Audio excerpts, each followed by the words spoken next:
Hi, my name is Terry Zeitlow. I'm a part of the 2009 cohort at Andrews University.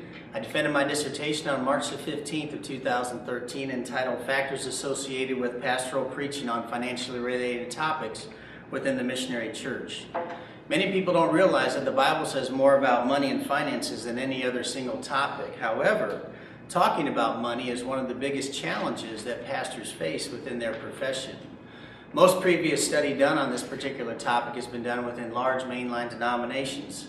So the problem is that little is known about how much time and focus pastors in evangelical settings spend on giving to finances in their preaching and teaching of their ministry to their parishioners. So the purpose of this exploratory study was to examine the extent to which pastors within the missionary church preach on financially related topics. We used a 43-question survey.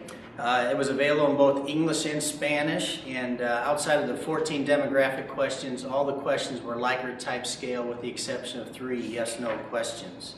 The population of our study was senior preaching pastors within the missionary church. At the start of the study, there was a potential of 464 of these pastors, of which 142 were Hispanic.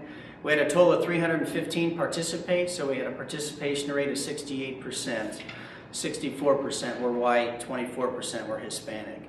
We analyzed the data in 3 ways. One was through descriptive statistics. The second was through exploratory factor analysis. And through that process, we found 2 specific factors, 9 loadings in the first one. The first factor had to do with financial training and church finance. The second factor had to do with pastoral beliefs on tithing and on stewardship.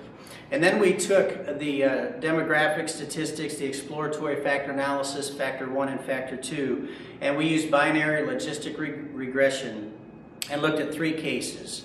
The first case was pastors who preached once or more versus not at all. The second case was 2 or more times a year versus 1 or less. And the third case was 3 or more times a year versus 2 or less times. And we found 4 major findings. The first was that over 92% of pastors preach about financially related topics at least 1 time a year. In fact, 2/3 of our pastors preach 2 times or more. This is significant given the existing literature that's out there. The second finding dealt with factor 1 and factor 2. And again, the loadings that made up factor 1 and factor 2, again, were very significant when compared against existing literature. Finding 3 was simply when considered together with factor 1 and factor 2, pastors who have been in ministry for over 10 years were much more inclined to preach 2 or more times a year on financially related topics. And then the fourth finding was when considered with factor 1 and factor 2, pastors who patched larger congregations of 250 or more were much more inclined to preach 3 or more times a year on financially related topics. It was an outstanding study. I hope to be able to replicate it again in other evangelical settings.